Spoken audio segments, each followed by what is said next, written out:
That's Fabregas. And it's Messi. And it's Messi. Barcelona get the আমন্ত্রণ জানাচ্ছি পল্লী টিভির খেলাধুলা বিষয়ক নিয়মিত অনুষ্ঠান পল্লী স্পোর্টসে। দর্শক, আর্জেন্টাইন মহাতারকা লিওনেল মেসিকে ঘিরে এবার আবারও সাজছে একটি বিশেষ সম্প্রচার। আগস্টের 2 তারিখ ইন্টার মায়ামি ও নেকাক্সার মধ্যকার লিগস কাপ ম্যাচে শুধুই মেসিকে ফলো করবে মেসি ক্যাম্প, এমনই ঘোষণা দিয়েছে মেজর লিগ সকার। বিস্তারিত জানাবো ডেস্ক রিপোর্ট থেকে।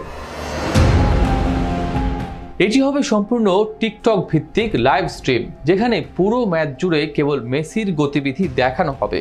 ভক্তদের মোবাইল ফ্রেন্ডলি অভিজ্ঞতার জন্য সম্প্রচারটি হবে ভার্টিক্যাল ফরম্যাটে এবং এতে থাকছে বিশেষ গ্রাফিক্সও।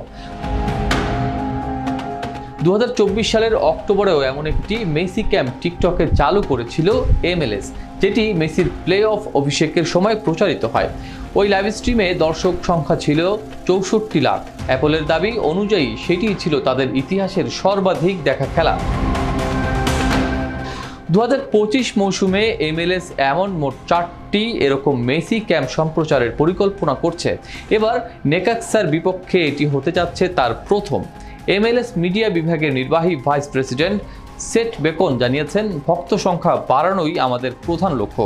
অ্যাপলের সবকিছু থাকলেও মানুষকে বিভিন্ন মাধ্যমে টেনে আনার চেষ্টা করছি। তিনি আরও বলেন, তারা যেভাবে চায় সেভাবেই যেন মেসিকে উপভোগ করতে পারে। আমরা সেই পথই দেখাচ্ছি। ইন্টার মায়ামি জুলাই 30 তারিখ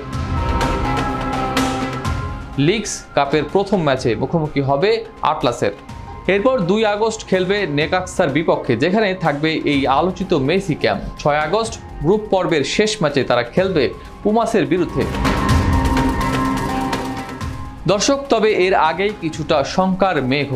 অলস্টার ম্যাচে না খেলায় মেসি ও জর্দি আলবার বিরুদ্ধে শাস্তির মুখে পড়তে পারে ইন্টার মায়ামি। 26 জুলাই সিনসিনাটির বিপক্ষে ম্যাচে তাদের অনুপস্থিত নিয়ে সিদ্ধান্ত আসতে পারে যে কোনো সময়। আজ পর্যন্তই। পরবর্তী পর্বে আবারও হাজির হওয়ার প্রত্যাশায় আজকের মতো বিদায় নিচ্ছি।